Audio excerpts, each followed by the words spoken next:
नमस्कार, मैं हूं रत्ना और आप देख रहे हैं सी न्यूज़ भारत। आइए रुक करते हैं न्यूज़ बुलेटिन की ओर। बात होगी पलवल की, जहां धीरेन्द्र कृष्ण शास्त्री ने दिल्ली में हुए हादसे की कड़ी निंदा की है।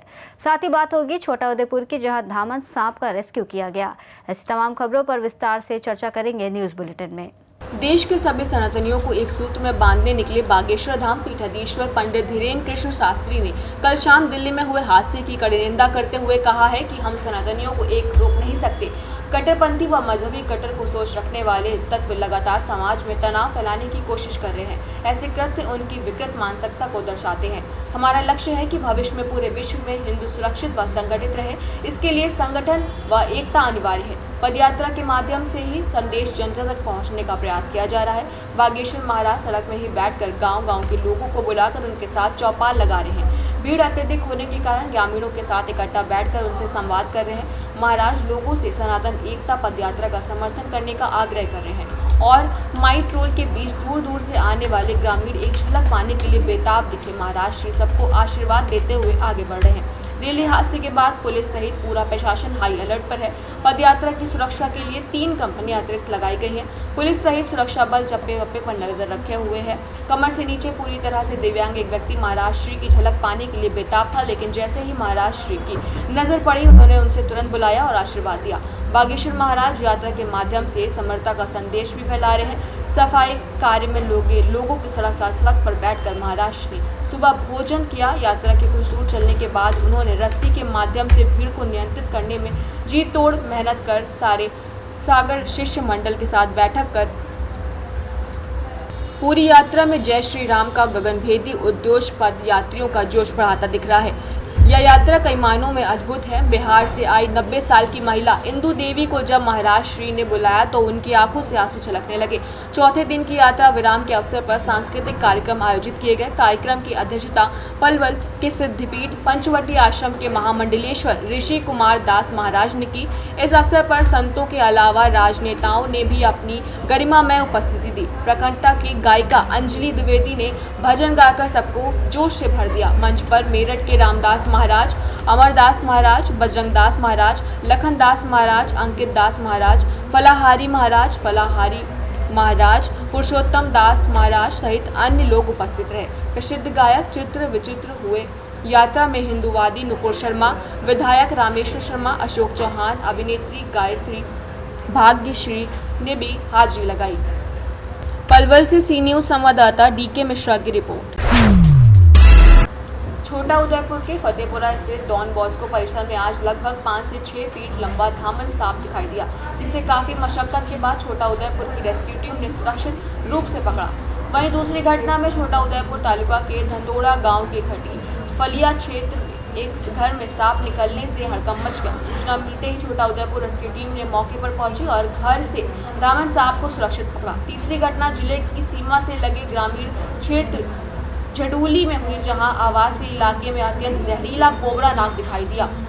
झडूली निवासी कल्पेश भाई ने छोटा उदयपुर के जीवादय प्रेमी शकील भाई बलोच को सूचना दी कि शकील भाई अपनी रेस्क्यू टीम के साथ झडूली पहुंचे और कड़ी मेहनत के बाद कोबरा नाग का सफल रेस्क्यू किया। इस प्रकार आज छोटा उदयपुर रेस्क्यू टीम द्वारा क्षेत्र में 2 धामन सांप और 1 कोबरा नाग को सुरक्षित पकड़कर जंगल में छोड़ा गया। आज रोज धंदोड़ा गाँव में घंटी फड़िया साप निकलता तो इसने हमने टेलीफोन आयो ए भाईनो कि भाई साप निकळ्यो छे, तो मैंने जाण करी फोन कर्यो। हूँ हमारी टीम ने लईने धंदोड़ा गामे साप पकड़वा लीधे आव्यो छुं। એટલે અમારી ટીમે તાત્કાલિક આવીને રેસ્ક્યુ કરીને સાપને પકડીને હવે સહી સલામત અમે જંગલમાં એને રિલીઝ કરી દઈએ। મારી જોડે છે મારો ભાઈ આકાશ છે, રેસ્ક્યુ ટીમનો સન્ની ભાઈ છે, એ અમારો એક જ ટીમ છે અમારી। એટલે અમે ટેલિફોન પર જાણ કરતાં જ અમે સાપ પકડવા આવ્યા છે। સાપ પકડી લીધો છે, હવે એને રિલીઝ કરવા જઈએ છીએ અમે। શું નામ તમારું? સાગરભાઈ। આજ રોજ झड़ोली ગામે અમારી ટીમ પહોંચી હતી કલ્પેશભાઈની ત્યાં રહેણાંક વિસ્તારમાં। ઘરની અંદર કોબરા સાપ એટલે બહુ ખતરનાક સાપ, એટલે કોબરા સાપનું રેસ્ક્યુ કરીને ત્યાંથી સાપ પકડીને અમે લાયા છે રેસ્ક્યુ કરીને।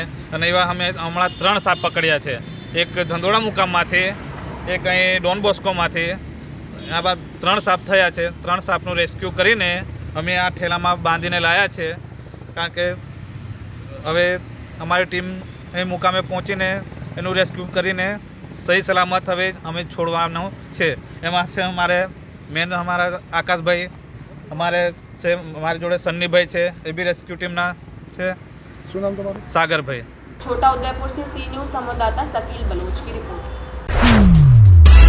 गंगाधर क्षेत्र के यूरिया खाद की किल्लत के बीच कालाबाजारी का मामला सामने आया है, जिसके बाद भवानी मंडी कृषि अधिकारी राजेश विजय ने तत्काल प्रभाव से कार्रवाई करते हुए 60 यूरिया बैग जब्त कर गोदाम सीज कर दिया। उच्च अधिकारियों के निर्देश पर हुई इस कार्रवाई से क्षेत्र में हड़कंप मच गया है। खाद की कालाबाजारी का जो मामला है वो किस तरह है? मैं विक्रम सिंह सरवर भारतीय किसान संघ जिला विभाग प्रमुख। विगत कल की जो शाम के समय 7 बजे के समथिंग किसानों द्वारा हमारा कॉल आया था कि कोई किसान फर्टिलाइजर करके बिलावली रोड पे स्थित एक फर्म जो उसके वहाँ 60 बैग यूरिया खाद के कालाबाजारी करते हुए पकड़ा गया। किसानों ने सूचना दी, हमने कृषि विभाग को सूचना डाली रात में। फिर कृषि विभाग के जो यहाँ विशाल जी करके सर एक जो अधिकारी है कृषि विभाग के, वो मौके पे पहुँचे और उन्होंने 60 बैग सील कर दिए। सुबह फिर एडी साहब आए, उन्होंने कुछ कार्रवाई करी है और वो सीज करके 60 बैग को सोसाइटी में सीज करवा दिए हैं। और देखते हैं 2-1 दिन में आशा करते हैं विभाग से कि वो इसके ऊपर अच्छे से कार्रवाई करें, ताकि आने वाले भविष्य में, आने वाले दिनों में अपने किसानों को यूरिया खाद की किल्लत नहीं होए और ये कालाबाजारी बंद हो।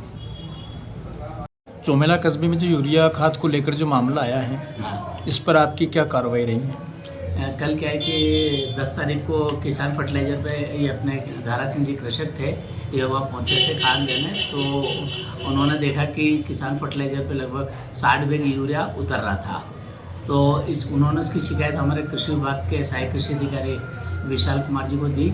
उसके बाद ये मई स्टाफ पहुँचे, तो वहाँ पर उन्होंने उस खाद को वहाँ पे दुकान में इसकी रखवा दिया गया था। दुकान में रखवा कर उसको ताला लगा दिया था। इसकी सूचना भी उन्होंने मुझे दी। आज सुबह मैं और हमारे कृषि अधिकारी विनोद कुमार जी आए और मैं स्टाफ विशाल जी और मुकेश जी वर्मा और महेश स्टाफ वहाँ किसान फर्टिलाइजर पहुँचे। 60 बैग वहाँ पाए गए। उसमें से हमने एक यूरिया का नमूना ऑफलाइन तरीके से आहरण कर लिया गया है, उसको जब्त कर KVSS चौमेला में रखवा दिया गया है और साथ ही इसके लाइसेंस की निलंबन की अनुशंसा मेरे द्वारा कर दी जाएगी। ठीक है सर। झालावाड़ से सी न्यूज संवाददाता धर्म सिंह की रिपोर्ट।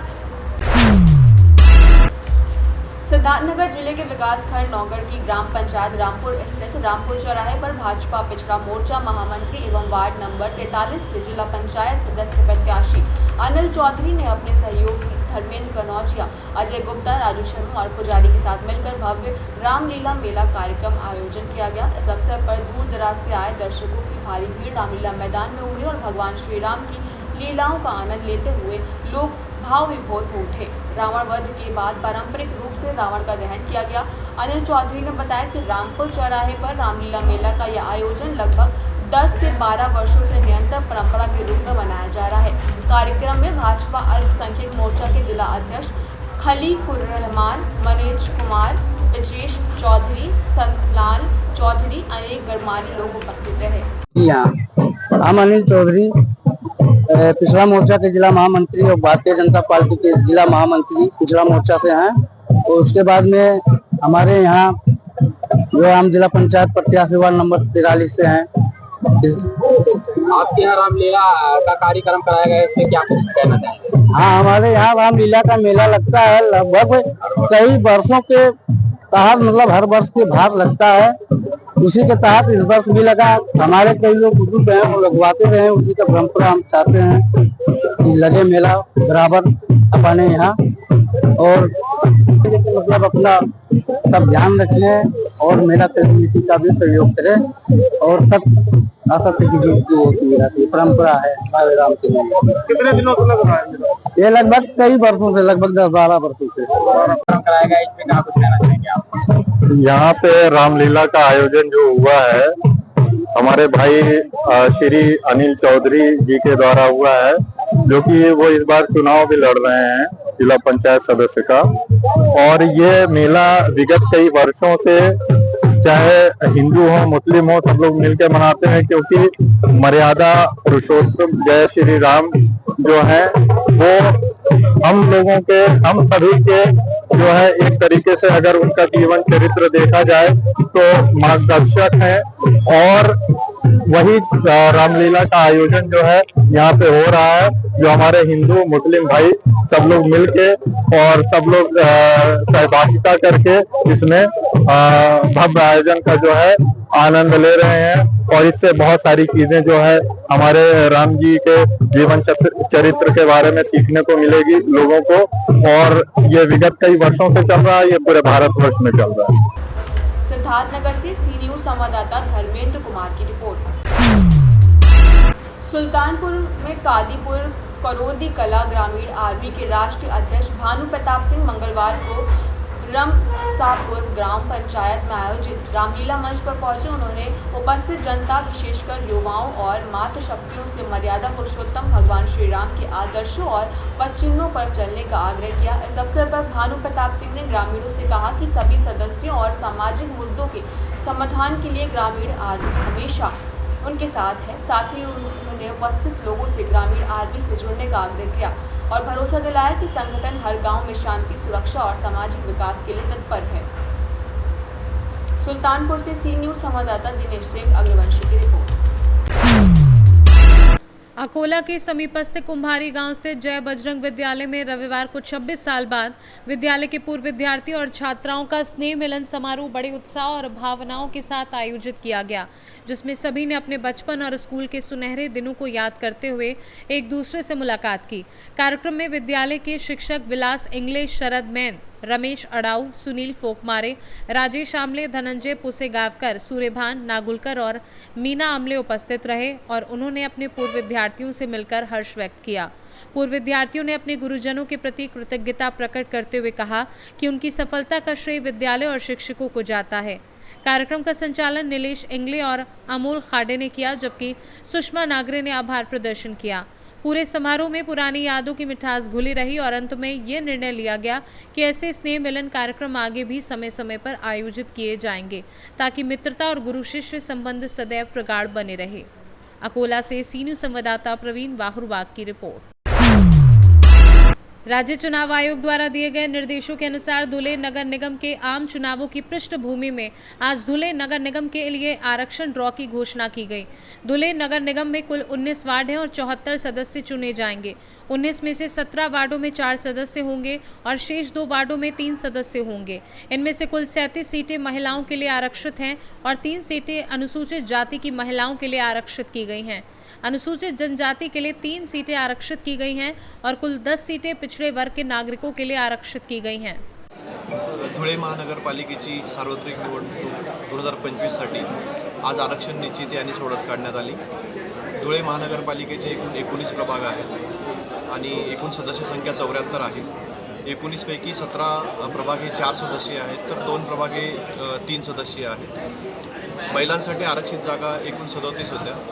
37 पैकी अनुसूचित जाती, अनुसूचित जमाती आणि नागरिकांचा मागास प्रवर्ग यासाठी आज आरक्षण निश्चित करायचं होतं। या आरक्षण प्रक्रियेतून नागरिकांच्या महिलांसाठी ज्या जागा राखीव होत्या त्यापैकी अनुसूचित जातीसाठी 3 जागांचं आरक्षण निश्चित करण्यात आलं, अनुसूचित जमातीच्या 3 जागांचं आरक्षण निश्चित करण्यात आलं आणि नागरिकांच्या मागास प्रवर्गासाठी एकूण 10 जागांचं आरक्षण निश्चित करण्यात आलं।